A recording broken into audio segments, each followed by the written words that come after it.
Muitas vezes, quando a sorte, o momento e o destino se alinham na perfeição, acontecem acontecimentos únicos que oferecem ao mundo um vislumbre do extraordinário. Os anais da história estão repletos de histórias notáveis de encontros fortuitos, acidentes inesperados e golpes de sorte imprevistos que deram origem a algumas das mais espantosas descobertas e invenções.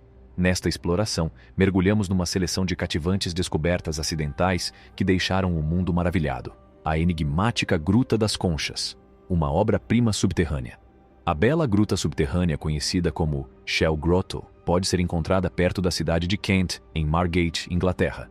Um mosaico de 6 milhões de conchas decora as paredes desta gruta. Encontrada por acaso, a sua história está envolta em mistério.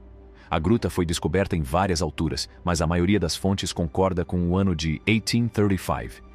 O artigo de um precursor do Kentish Mercury, de 9 de maio de 1838, contém a primeira menção conhecida da descoberta.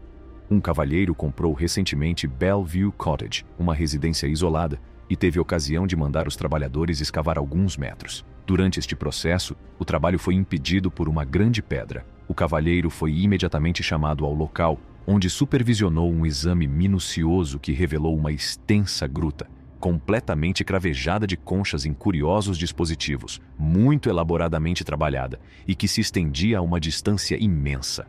Segundo soubemos, o proprietário tenciona abrir brevemente o conjunto para exposição, com um preço simbólico de entrada. Desde então tem sido propriedade de um único indivíduo. Em 1932, um novo proprietário tomou conta da gruta e substituiu imediatamente a iluminação a gás, que tinha gradualmente embotado as conchas outrora vibrantes, pela elétrica. Testes com soluções de limpeza revelaram que a maior parte das conchas da gruta tinha perdido a sua cor original, devido à acumulação de sujidade e fuligem. Embora os danos causados pela água e outros problemas tenham sido resolvidos durante um esforço de conservação de 5 anos liderado pelo English Heritage, o edifício foi retirado do registro de patrimônio em risco em 2012. Em 2012, foi lançado o projeto Roundel como estratégia para apoiar novos painéis de mosaico. Em 2008, os residentes locais juntaram-se para organizar um fundo de caridade conhecido como Friends of the Shell Grotto, Amigos da Gruta das Conchas, com o objetivo de proteger e preservar a gruta para as gerações futuras. Com cerca de 4 m de altura e 21 m de comprimento, a escadaria subterrânea sinuosa da Gruta das Conchas conduz a um espaço retangular de 5 por 6 m, conhecido como Câmara do Altar. A gruta está situada numa zona subterrânea profunda. No topo, um conjunto de degraus desce para um túnel de giz grosseiramente talhado que mede cerca de 0,7 mm de largura e serpenteia para baixo até um arco cujas paredes e teto são posteriormente decorados com mosaico de conchas. A rotunda, uma coluna circular central, pode ser acedida a partir do arco e liga-se à cúpula, um poço que se eleva à superfície e é coberto para deixar entrar alguma luz natural. No lado mais afastado do edifício, uma planta triangular, equilátera, com um arco no centro de cada lado, caracteriza a subbase da cúpula. A partir da rotunda, pode entrar-se na passagem serpentina por um dos 2 arcos laterais ou pelo arco do fundo. As paredes e as abóbadas desta passagem em arco estão revestidas de mosaicos de vários estilos. O acesso à câmara retangular faz-se através de um outro. Existem dezenas de milhares de pinturas de seres humanos e animais ao longo dos 8 quilômetros de obras de arte, e muitas destas pinturas são imagens de criaturas extintas há muito tempo. Estes artefactos podem ser encontrados na região a que os acadêmicos se referem como a Serrana La Lindosa, que é um sítio arqueológico que se encontra escondido na Amazônia colombiana. Revelação monumental. Stonehenge espanhol. No coração de Espanha, um complexo megalítico conhecido como Dolmen de Guadalperal surgiu em 2019 após uma seca. Semelhante a Stonehenge, este monumento, que se acredita ser um templo, oferece um vislumbre do comércio e dos rituais antigos, enfatizando o profundo impacto das descobertas acidentais na nossa compreensão do passado. A marcha milagrosa da penicilina. Descoberta involuntária de antibióticos. Alexander Fleming fez a descoberta inicial do maravilhoso fungo que salva vidas em 1928, mas passaria mais de uma década até que o primeiro paciente americano fosse tratado com penicilina neste dia, 14 de março, em 1942. A Time referiu-se à penicilina como o molde maravilhoso que salva vidas. Anne Miller era o nome da doente e era do sexo feminino. Foi determinado que ela tinha septicemia, também conhecida como envenenamento do sangue, e que uma infecção que ocorreu após um aborto espontâneo a tinha levado à beira da morte.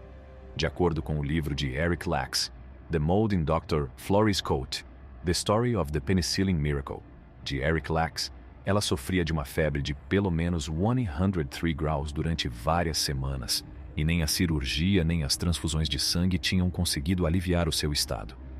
Sem que Miller soubesse, havia outro doente no hospital onde estava a ser tratado que, por acaso, conhecia um cientista britânico que estava a trabalhar na transformação da penicilina num antibiótico comercial naquele preciso momento. Graças a esta relação, o médico de Miller conseguiu convencer o governo, que na altura exercia um controle apertado sobre os medicamentos essenciais devido à guerra, a libertar cerca de uma colher de sopa de penicilina para o seu doente. De acordo com a avaliação de Lax, era uma quantidade equivalente à metade do fornecimento total do antibiótico em todos os Estados Unidos. A febre voltou ao normal ao fim de aproximadamente um dia. O Miller ficou bom.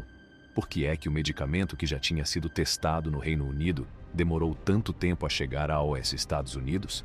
De acordo com um artigo publicado na Time em 1941, uma das razões foi o facto de ser difícil e dispendioso extrair da sua fonte original de bolor e de não estar disponível em formas sintéticas. Sempre que os cientistas desejavam criar penicilina, tinham de esperar que crescesse novo bolor.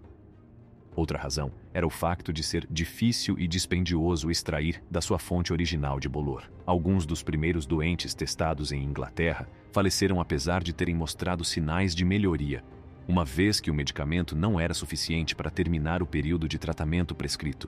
Mesmo em 1943, os Estados Unidos mal tinham produzido penicilina suficiente para curar cerca de 30 pessoas de cada vez. A situação alterou-se muito rapidamente. Assim que foi determinado que o medicamento poderia ser útil para as pessoas feridas durante a Segunda Guerra Mundial, o Corpo Médico do Exército solicitou prontamente que fosse fabricado em maior quantidade.